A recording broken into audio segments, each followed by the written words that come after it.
Vamos a continuar con nuestra enseñanza bíblica que llevamos en cuanto a la vida de la fe o los niveles de la fe.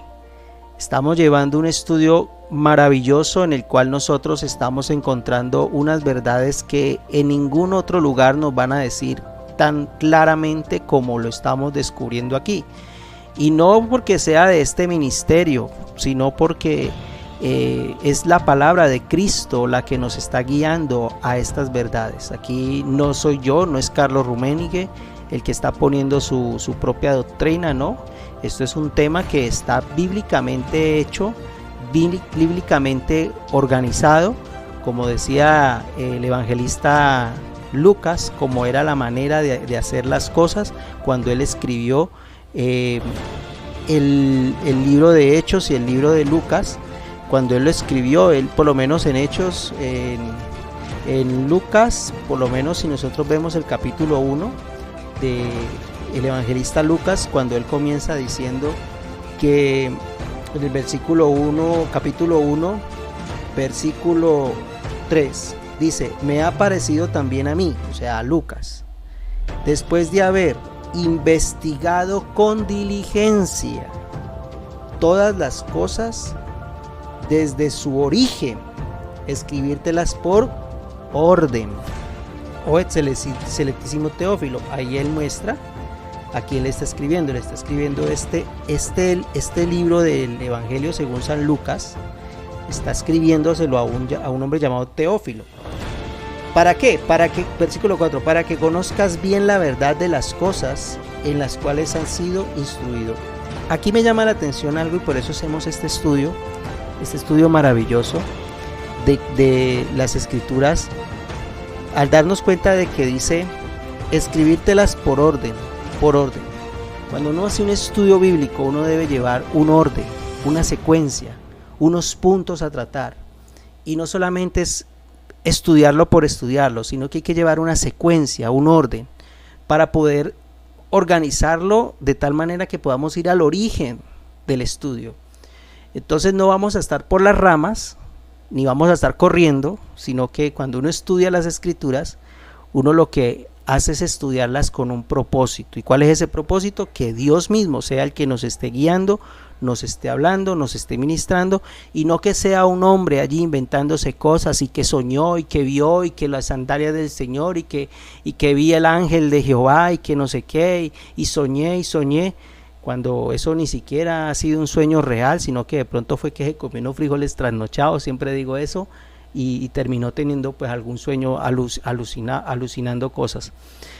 Entonces siempre el Espíritu Santo, sí, el Espíritu Santo habla y el Espíritu Santo ministra, sí, eso no lo podemos negar, pero el Espíritu Santo va a revelar y va a mostrar todo lo que está ya escrito en las Escrituras. Él no se sale nunca de las Escrituras. Cuando nos salimos de las Escrituras de la Biblia, ahí sí ya hay que poner nosotros a dudar y decir, bueno, esto es palabra de hombre, esto es una doctrina de hombre, esto es una tradición humana, esto es una religión que está llevándonos a hacer cosas que ni siquiera están en las Escrituras. Y eso es lo que tenemos que tener nosotros mucho cuidado para no dejarnos llevar por corrientes extrañas.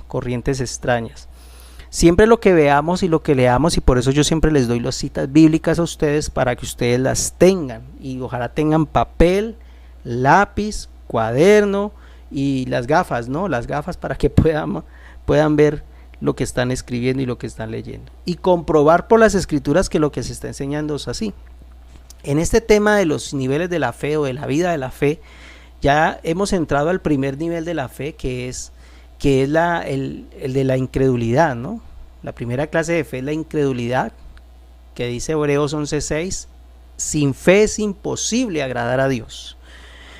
Y la incredulidad tiene que ver con no creerle a Dios, no creerle a su palabra, no creerle a la obra de la cruz, pero sí creerle a la palabra de un hombre, a la palabra de una religión, a la palabra, inclusive a la palabra del mismo diablo, como lo vimos por allá en Génesis capítulo 2, 6 al 17, 6, 16 y 17. Como lo vimos por allá el apóstol Pablo en 2 Corintios 11:3, que decía: temo que como la serpiente engañó a Eva, vuestros sentidos sean también extraviados de la sinceridad a Cristo.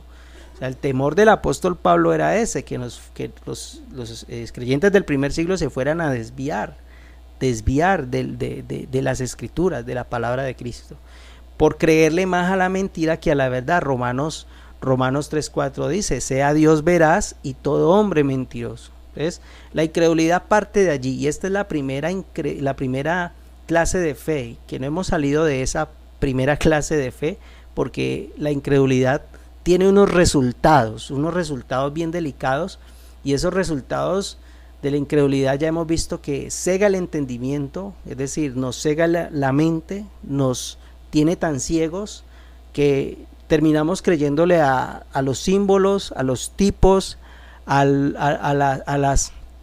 lo que el líder espiritual dice que hay que hacer, y nos enceguecemos a tal punto porque el entendimiento, o sea, hacemos cosas que no entendemos, pero lo hemos hecho de pronto por ignorancia, que ya también lo estudiamos. Lo bonito de todo es que Dios va abriendo los ojos de la fe. Luego vimos la incredulidad cuando produce, el otro resultado de la incredulidad es que produce ignorancia, nos hace ignorantes a la fe de Cristo, a ver a ese Cristo vivo y resucitado. Y lo que más nos cuesta a los seres humanos realmente es que Cristo ya vive en cada uno de nosotros. Eso nos cuesta creerlo, Se lo dice una persona que realmente le costó creerlo. A mí me costó creer que Cristo vive en mí, y también vive en ustedes, vive en cada uno de ustedes, porque no solamente es que ya el santo, el Carlos el santo, no, vive también en ustedes, vive en cada uno de nosotros, en diferentes etapas, en diferentes procesos, cuando digo etapas, en diferentes tiempos. Una persona que está nuevita, Cristo ya vive en ella. Una persona que está por allá, digamos, como decíamos religiosamente, el que está en el mundo, pues Cristo también vive en esa persona, sino que está en ese proceso todavía de incredulidad, de que no sabe, no conoce, no entiende, vive en ignorancia. Pero Cristo ya vive en cada uno de nosotros. Y ese pedacito es lo que nos cuesta creer. Pero la incredulidad, eso es uno de los resultados, la ignorancia, por ignorancia. Porque la incredulidad, la ignorancia de los sacerdotes y el pueblo que decía ser el pueblo de Dios, mataron al autor de la vida. Eso también lo vimos. Hoy vamos a centrarnos en un punto bien delicado, y eso de los resultados de la incredulidad, pues nos quedan, en total son 5, y vamos a tocar hoy el punto 3. La incredulidad, aquí sí tengámonos fuertecito, porque esto sí pega fuerte y me duele hasta el hombro, el cuello, todo me empieza a doler, porque esto lo toca a uno fuertemente, y se siente de verdad, porque no nos vamos a decir mentiras, y no les voy a decir mentiras en esta noche. La incredulidad como tal, y todos lo hemos pasado y todos lo hemos hecho. Que diga que no, dígame para mandarle las ofrendas de esta noche. Porque el resultado de la incredulidad, además de que produce ceguera espiritual o ignorancia, además de que produce también ignorancia, la incredulidad produce maldad, y de la maldad más perversa y más dañada que pueda existir. Yo me atrevería a decir, de acuerdo a lo que he leído y he estudiado de las escrituras de este tema, me atrevo a decir que no hay persona más mala y más perversa y más dañada y más torcida que una persona incrédula a Jesucristo, que no le crea a la palabra de Cristo. Podemos ver un asesino, un ladrón, un drogadicto, un homosexual, pero no son tan malos como el incrédulo, porque el incrédulo a la palabra de Cristo, o a Cristo mismo, o a la obra de la cruz, es más malo y más pervertido que toda la maldad junta en esta tierra. Se lo digo, y me hago responsable, Carlos Rummenigge Camayo, de lo que estoy diciendo. La maldad más pervertida y más torcida y más dañada está en la incredulidad. Y eso es uno de los resultados que hace que la incredulidad, creerle a todo menos a la palabra, ese es uno de los resultados. La gente mala y perversa. ¿Y por qué se lo digo? Bueno, vamos a estudiarlo en esta noche. Empezamos por leer Proverbios capítulo 16, versículo 27. ¿Quién lo va a leer? Miremos ahí, por allí inauguremos hoy a Fernando. Si está por ahí, vaya buscando Proverbios 16, 27. Seguidamente, como estáis cerquita, pues entonces mi mamá va a leer Proverbios 19, 28, que está ahí cerquita. Mientras buscan Proverbios 16, 27, ahí está cerquita, da una vueltica a las hojitas y llega al 19, 28 y lo vamos a leer ahorita. Jeremías 17, 9, Clemencia, lo va buscando también. Y Mateo 16, 1 y 4, ya sería Liliana Salinas. Mateo 16, 1 al 4. Ahí tenemos entonces ya las citas distribuidas para que lo lean. Y creo que Liliana también va a leer el 17, 17 porque está cerquita de Mateo. Mateo 16, 17, 17. Bueno, entonces, ¿ya quién lo tiene allí? ¿Quién lo tiene allí? Proverbios 16, 27. ¿Están listos? De acuerdo. Carlos. Dale. Proverbios 16, 27. Sí. ¿Ya? ¿Me escuchas? Sí, señor, dale. Ya. El hombre perverso cava en busca del mal, y en sus labios hay como llama de fuego. Uy, impresionante esa parte.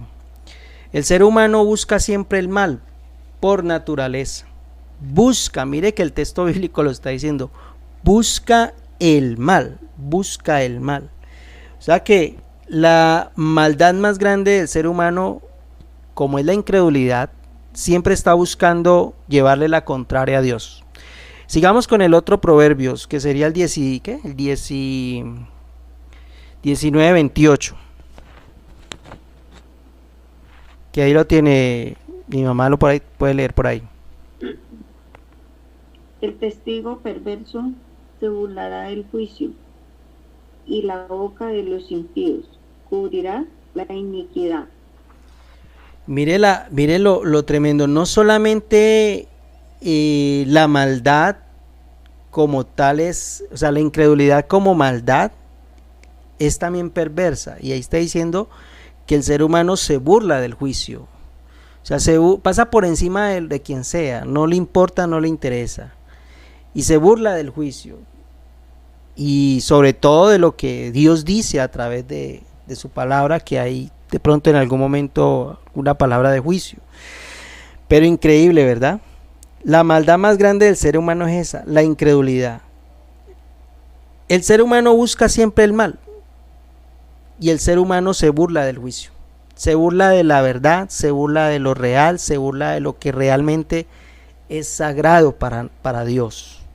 ¿Qué es lo que realmente es sagrado para Dios? La obra de Jesucristo en la cruz. La obra de Jesucristo en la cruz es lo más sagrado para nuestro Padre Dios. ¿Ves que ahí mataron al Hijo?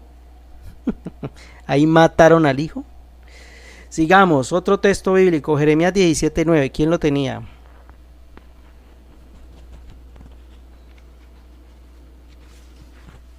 Yo, pero si no escucha bien. Sí, léalo. No. Jeremías 17, 9. Engañoso es el corazón más que todas las cosas, y perverso, ¿quién lo conocerá? Engañoso es el corazón del hombre. Mire lo que dice, engañoso es el corazón del hombre. Y perverso, ¿quién lo conocerá? Esta maldad llamada incredulidad está también camuflada en nuestras vidas. Y cuando habla de corazón se está refiriendo a la mente. Se está refiriendo a la mente. O sea que engañosa es la mente del ser humano como tal. ¿Quién lo conocerá? ¿Quién conoce la mente? ¿Quién conoce lo que nosotros pensamos? Nadie. Solamente Dios el Padre conoce lo que nosotros pensamos. Engañoso es el corazón del hombre y perverso. Vuelve y nos menciona la palabra perverso. Pues no quería enfocarme mucho en esa palabra perverso porque pues es otro nivel de maldad, es más allá de la maldad. Pero ya llegar a ese nivel de perversidad es tremendo. Eso es alguien que no tiene conciencia, alguien que no tiene conciencia para darle la mano a otro, para ayudar a otro, para guiar a otro, para enseñar a otro. No le importa. El hombre incrédulo busca constantemente señales físicas para creer. Y eso lo vamos a ver en Mateo, que lo tiene Liliana, ahorita lo va a leer. Pero mire que nosotros sin darnos cuenta hemos tenido esa maldad llamada incredulidad. Y hoy tenemos que empezar a reconocer esa incredulidad de nosotros. Porque está camuflada también en nuestras vidas. Y está tan camuflada que no la podemos ver. Engañoso es el corazón del hombre. ¿Quién lo conocerá? Vamos a leer el que dice Mateo 16, 1 al 4, Liliana.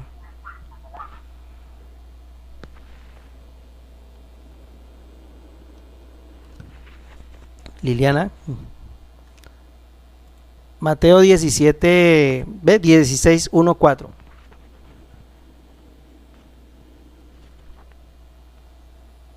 Liliana a la 1, Liliana a las 2, Liliana se nos fue. Mateo 16, 1, 4, vamos a buscarlo por aquí. Es uno de los... Señor, ¿lo tiene ahí? 16, 1, 4. Sí, léelo. Vinieron los fariseos y los saduceos para tentarle, y le pidieron que le mostrase señal del cielo. Mas él respondiendo les dijo: cuando anochece decís buen tiempo, porque el cielo tiene arreboles, y por la mañana hoy habrá tempestad, porque tiene arreboles el cielo nublado. Hipócritas, ¿qué sabéis distinguir el aspecto del cielo?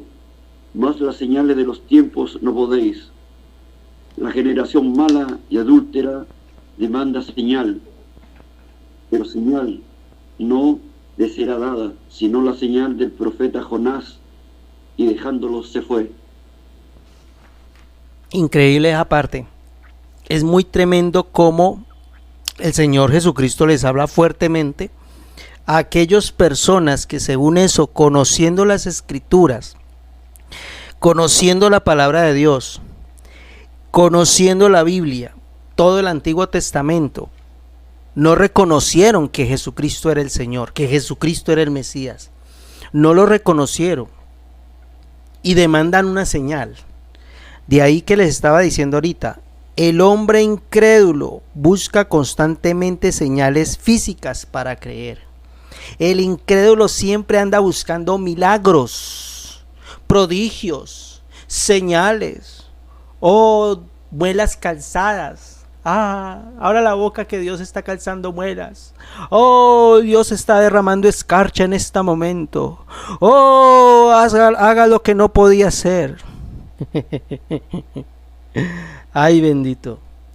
Y Dios puede hacer todo eso. Yo no digo que no. Dios hace milagros.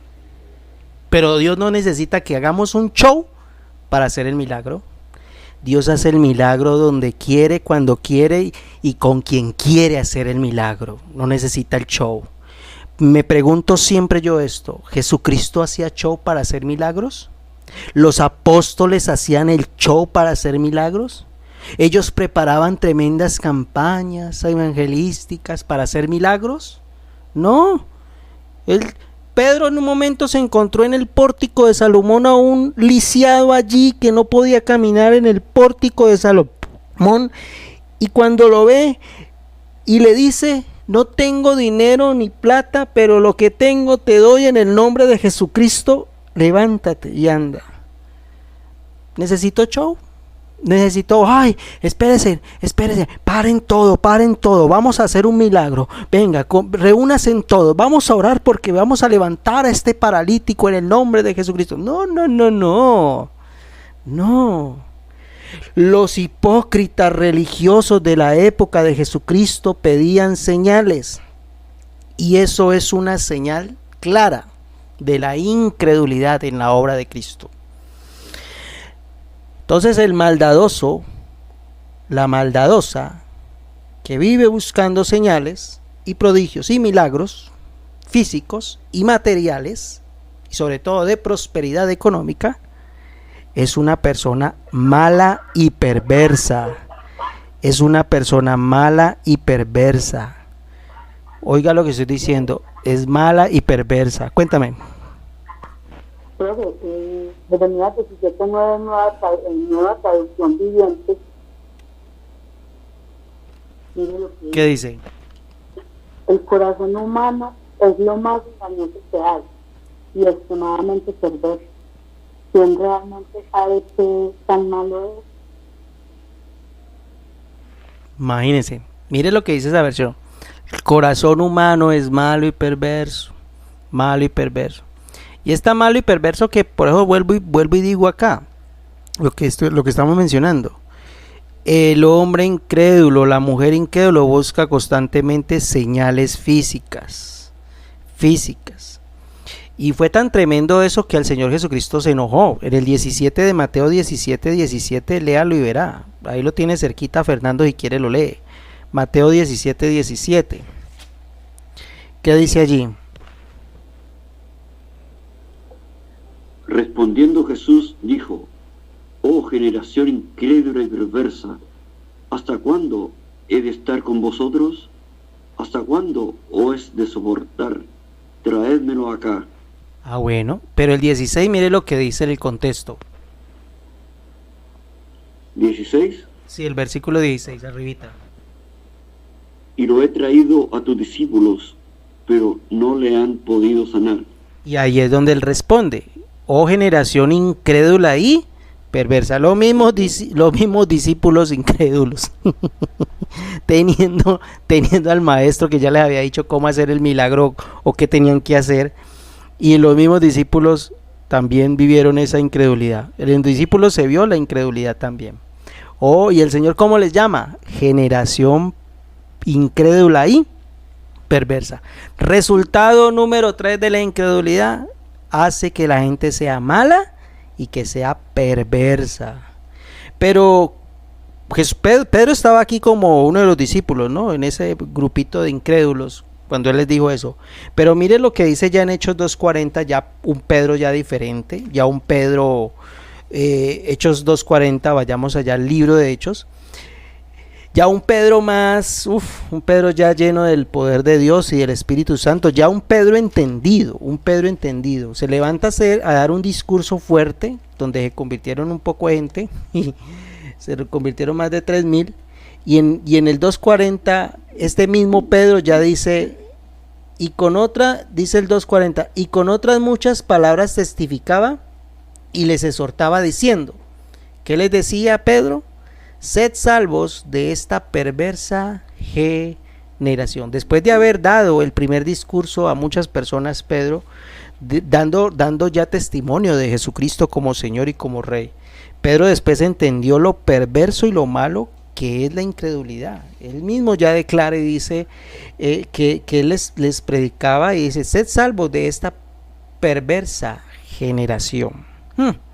Y mira cuántas personas le predicó ese día. El versículo 41, ¿qué dice? ¿Quién lo tiene allí?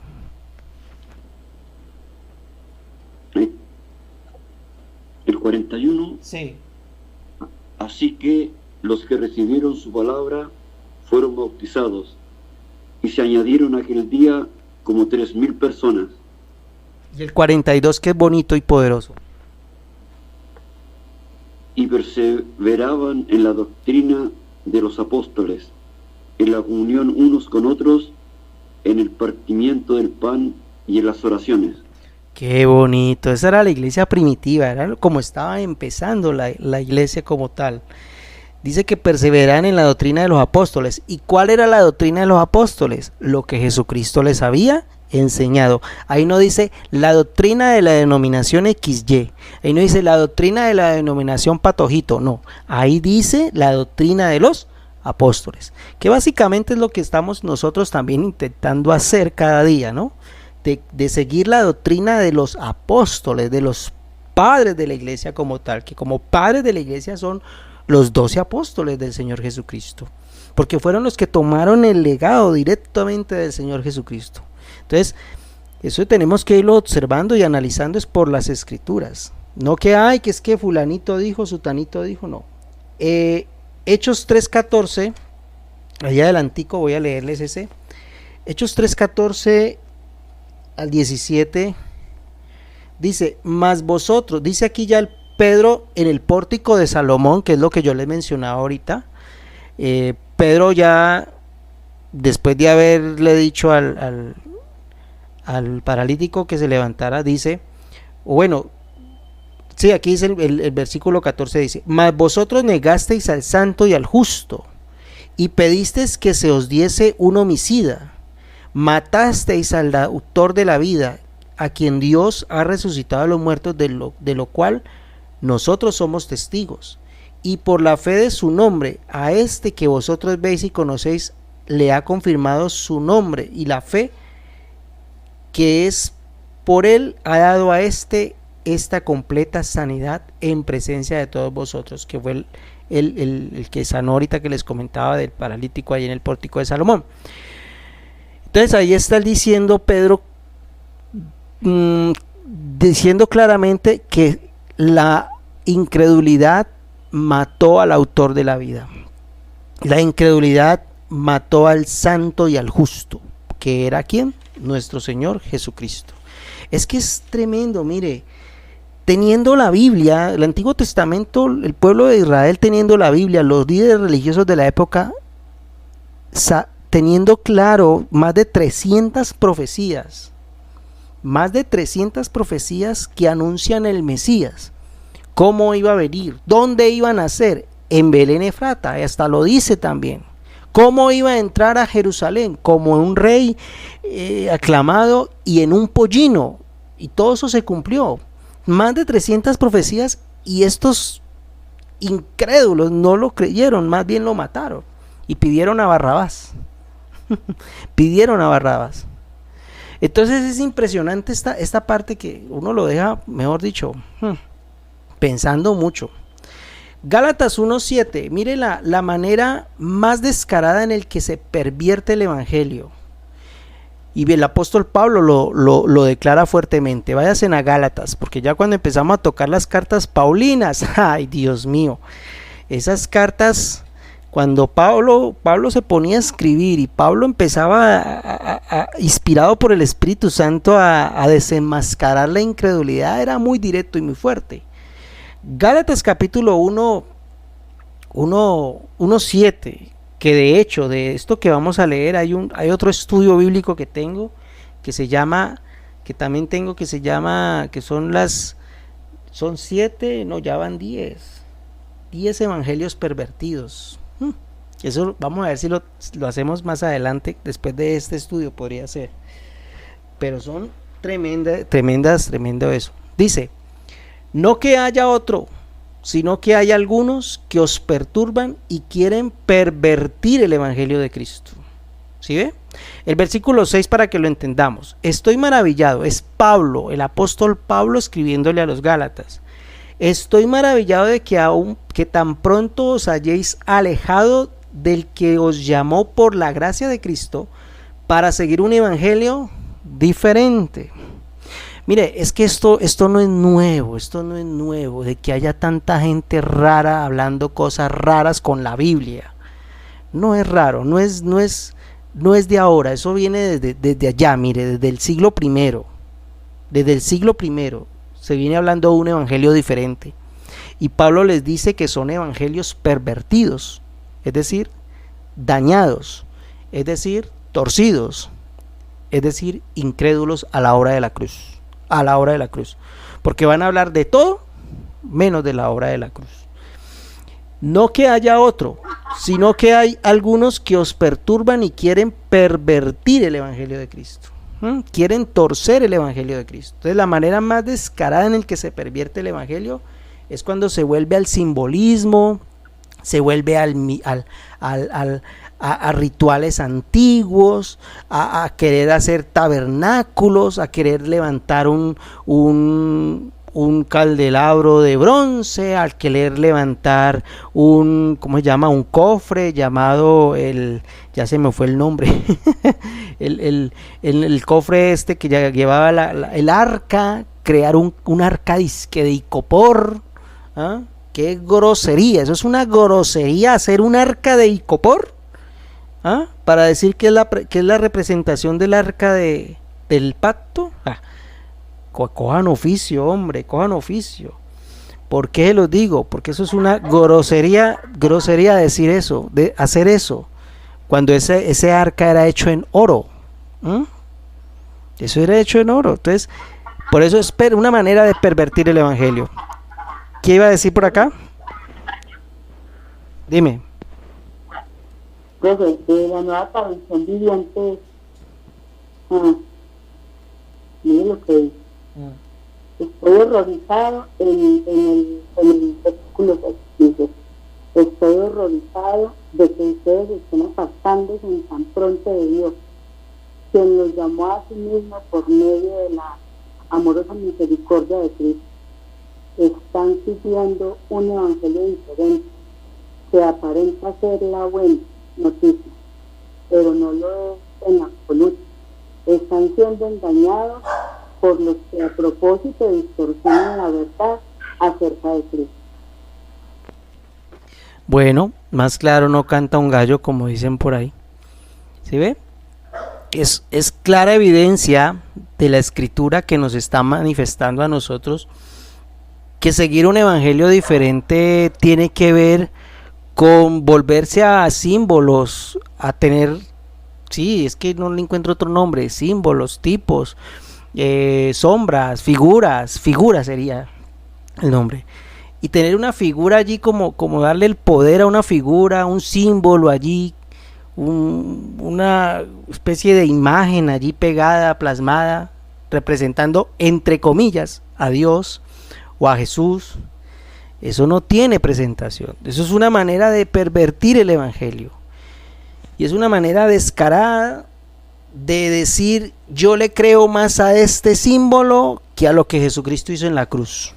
Yo le creo más a una señal que Dios me dé, que Dios me muestre o que Dios haga, que a la obra de la cruz. Ay, Dios mío, qué delicado. Yo no sé, pero esto es muy, muy delicado. Por eso les decía, hay que tenerse duro, porque esto es muy delicado. Filipenses 2.13, busquemos Filipenses 2.13 y cerramos con Hebreos 3.12 al 19. Aunque, bueno, sí, Filipenses 2.13, porque tengo aquí Santiago 1.2 en adelante, pero yo creo que con ese cerraríamos entonces. Filipenses 2.13, carta del apóstol Pablo a los Filipenses. 2.13 dice: porque Dios es el que en vosotros produce así el querer como el hacer, por su buena voluntad. Dios pone el querer como el hacer por su buena voluntad. Qué bonito, qué bonito. Dios, en su infinito amor y misericordia, a cada uno de nosotros nos ha dado ese privilegio de poder servirle. Y cuando le hemos creído a la palabra de Cristo, hemos creído al servicio a Dios. Y no se refiere a ser un diplomado o un técnico en teología, ni estudiar en un seminario o ser seminarista de una institución para poder decir: es que voy a servir a Dios. De hecho, me atrevo a decir a nivel ministerial que uno no estudia ni para ser pastor, ni para ser sacerdote, ni para ser líder espiritual. No, eso se estudia es porque en nuestro espíritu y en nuestro llamado ya está. La preparación y la formación es importante para poder equilibrar lo que ya Dios ha hecho en nosotros. Pero el servicio como tal tiene que ver con el que nosotros hacemos cada día por los demás. El servicio a Dios tiene que ver con lo que hacemos por los demás, en la manera como nosotros hablamos de los demás, en la manera como nosotros hacemos favores a los demás. Si lo hacemos de buena manera, lo hacemos para Dios. Porque mire el versículo 14.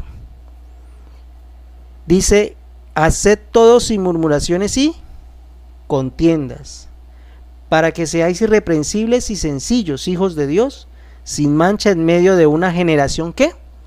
Maligna y perversa, en medio de la cual resplandeceréis como luminares en el mundo.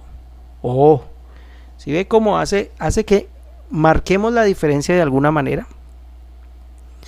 Y Filipenses capítulo 2, 13 en adelante, el 14, nos está dando ya la pauta, nos está dando ya la solución para no ser parte de esa generación malvada y perversa. Porque la incredulidad fue la asesina del hombre en el Edén. Y la incredulidad fue la asesina del Señor Jesucristo. Entonces nosotros ya no tenemos esa identidad de maldad, que en algún momento la tuvimos porque por ignorancia lo hacíamos, pero ya en este momento y en este caminar que llevamos, estamos aprendiendo que la incredulidad es mala, vuelve a la gente mala y perversa, pero para que nos demos cuenta que así éramos, pero ya no somos así, ya no lo somos porque hemos creído a la obra de la cruz. Hebreos capítulo 3:12, sí quiero que alguno lo lea. Hebreos capítulo 3, versículo 12. Yo lo tengo. ¿Qué dice, ministra? Dice, cuídense, hermanos, de que ninguno de ustedes tenga un corazón pecaminoso e incrédulo que los haga apartarse del Dios vivo. El 13. Más bien, mientras dure ese hoy, anímense unos a otros cada día para que ninguno de ustedes se endurezca por el engaño del pecado. Muy bien. Mire, vuelva a leer el 12 tan tremendo. Léete el 12 otra vez. Hermanos, de que ninguno de ustedes tenga un corazón pecaminoso e injusto, que los haga apartarse del Dios. Muy bien. Mire, dice la recomendación de Hebreos, que ninguno de vosotros tenga un corazón malo de incredulidad, dice esta versión acá, para apartarse del Dios vivo. Por eso les acabo de mencionar lo que les dije. Tenemos que tener precaución. El apóstol Pablo o el autor de Hebreos aquí lo está diciendo claramente, que nos cuidemos de que no tengamos ese corazón malo de incredulidad. El corazón incrédulo o el pensamiento incrédulo o la manera incrédula de una persona lo hace malo, malo. Pero incrédulo ¿a qué? A la obra de la cruz. Puede estar en donde denominación que esté, bueno, lo está haciendo por ignorancia. Pero el responsable directo en Oseas 4:9 le veíamos, tal es el sacerdote, tal es el pueblo. El responsable, el directamente de la incredulidad del ser humano como tal a la obra de la cruz, es los mismos líderes espirituales. Por eso esa fiebre por personas querer abrir iglesias, por querer tener iglesias y templos sin una formación y sin una preparación ministerial, lo que van a hacer es daño y van a matar mucha fe en muchas personas. ¿Por qué las matan la fe? Porque van a terminar haciendo lo mismo que hizo Moisés. Moisés queriendo hacer las cosas en su propio parecer, en su propio esfuerzo, teniendo un llamado ya, pero él queriendo hacer las cosas como a su manera y a la carrera. ¿Qué hizo primero? Mató a un egipcio, en su momento mató a un egipcio, porque él quería hacer las cosas a su manera, y no era la manera de él, y no era en el tiempo de él. Entonces, al matar a ese egipcio nos da a entender a nosotros claramente la escritura, que cuando una persona quiere hacer las cosas a su manera, termina matando la fe de otros. ¿Y cómo les mata la fe? Se las mata con la incredulidad, creyéndole a todo, menos a la verdad de Dios y a la verdad de Cristo. Y eso es lo delicado, y tenemos que tener mucho cuidado, porque la incredulidad hace que nos apartemos de ese Dios vivo. Nosotros habíamos leído Santiago en algún momento, pero vamos a leerlo y ya con este vamos terminando. Santiago capítulo 1, versículo 2. Ese lo habíamos estudiado la otra vez. Vamos a volverlo a mirar un momentico, porque en el versículo 8 ya nos muestra algo. Santiago, ¿ya lo tienen ahí? Santiago capítulo 2 también hay algo. Léelo. Santiago 2. Voy a leerlo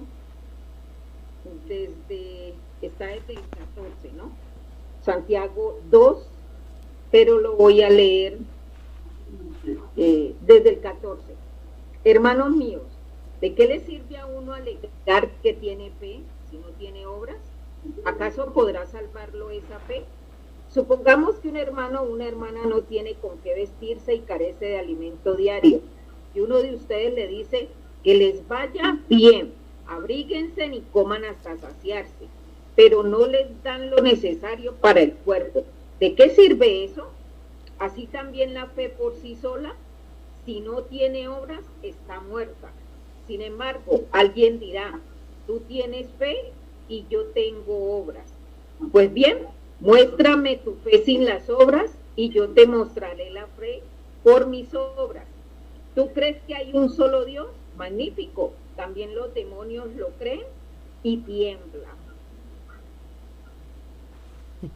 Poderoso, poderoso. La fe sin obras es muerta. Uy, eso sí es verdad. Clarito lo dice la escritura, ese capítulo 2, 14 en adelante hasta el 19. Si nosotros lo hemos dicho aquí, si vamos a predicar, tenemos que predicar lo que vivimos. Y si vamos a vivir, tenemos que vivir, ¿cómo es? Vivir lo que predicamos y predicar lo que vivimos. Eso es importantísimo tenerlo siempre en cuenta. Y eso es lo que está diciendo el apóstol Santiago aquí. El apóstol Santiago nos está hablando, si nosotros manifestamos y decimos que tenemos fe, pues manifestémosla, vivámosla, disfrutémosla y hagamos las obras. A ver, ¿las obras para qué son? No son para alcanzar la salvación, no. El contexto o el texto de Santiago no está diciendo eso. El texto de Santiago está diciendo es que porque tenemos fe, ojo, porque tenemos fe en un Cristo vivo y resucitado, es que vamos a hacer buenas obras. ¿Sí me hago entender? Porque ya la tenemos, la fe en Cristo, hacemos buenas obras, ayudas sociales, labores. Le compramos un dulcecito que está vendiendo alguien en la calle, un bombón, una banana. Usted lo va a comprar, yo se lo voy a comprar. ¿En cuánto lo voy a comprar? Aquí, por lo menos, si ese bomboncito piden 1,000 pesos, pues demos 2,000. Y listo. Que esa banana, coge 2 bananitas, dele 2,000, 1,000 pesos por cada banana. ¿Qué vale más? Una sonrisa grande, que es la que me gusta ver siempre en esas personas, así, o simplemente darles lo que, no, son 3 por 500, no, dele los 2,000. No sé si me estoy haciendo entender. Eso es la fe en acción. Y qué bonito es que la mayoría de las personas pudiéramos hacer. Cuando uno va en el carro y ve que limpian los vidrios los muchachos, la mayoría les digo que no lo hagan porque el carro siempre está limpio, pero yo les digo a la mayoría que no lo haga. Pero cuando les digo que lo hagan, yo siempre procuro darles un poquito más, porque yo siempre que veo que los otros dicen, límpiame, y les dan apenas 500 pesitos, y no, eso no tiene presentación. Entonces, ese aporte de Liliana, muy bueno, muy bueno. Nosotros no hacemos obras para alcanzar la salvación ni para demostrar que tenemos fe. Nosotros, porque tenemos fe, hacemos buenas obras. ¿Sí ve? Hacemos buenas obras. Ayudas sociales, vuelvo y menciono, sobre todo esa parte. Ya en Santiago capítulo 1, 2 ya lo habíamos leído, pero esta parte, cuando dice que pues tengamos fe con sumo gozo cuando nos llevemos en diversas pruebas, pero aquí en la última parte dice versículo 6, dice, el 5, si alguno de vosotros tiene falta de sabiduría, pídala a Dios, el cual a todos da abundantemente y sin reproche, y la dará en abundancia, y le será dada, pero pida con fe, no dudando nada, porque el que duda es semejante a la onda del mar, que es arrastrada por el viento y echada de una parte a otra.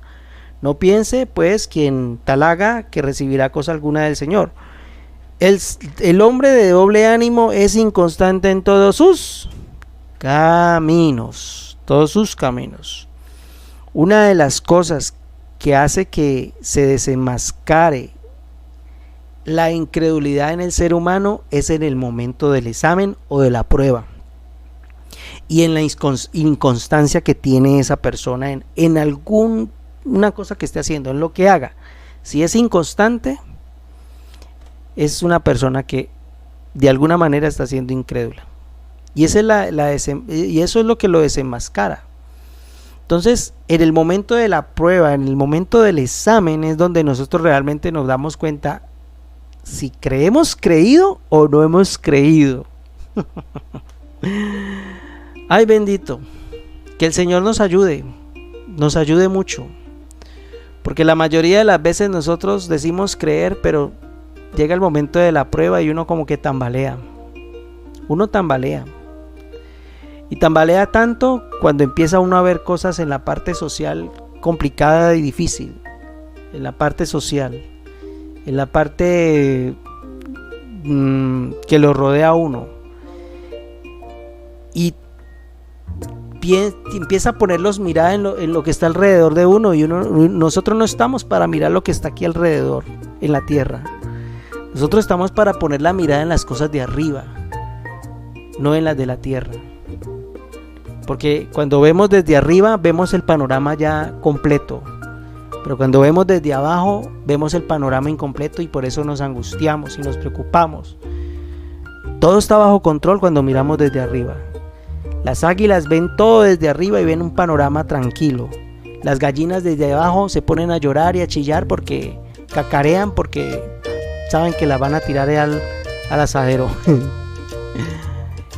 Porque ven el pollo allá dando vueltas. Pero el águila desde arriba, ¿qué pollo va a ver? Usted está viendo es que va a comer. Seamos como las águilas, para que nuestra fe siga fortaleciéndose así.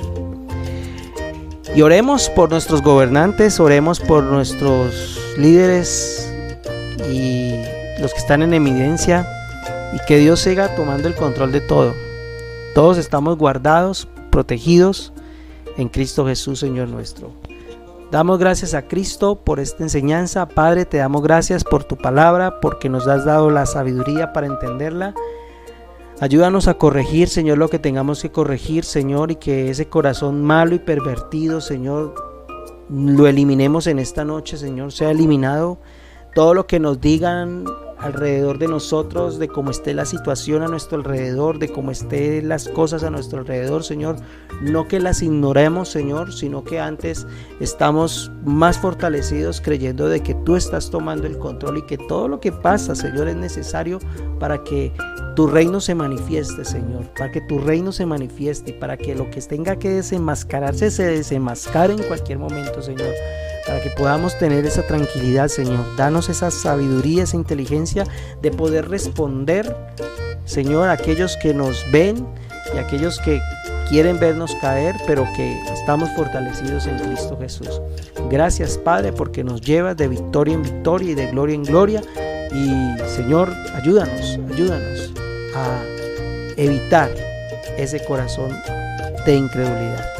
Te adoramos y te exaltamos en Cristo Jesús, Señor nuestro. Amén y amén.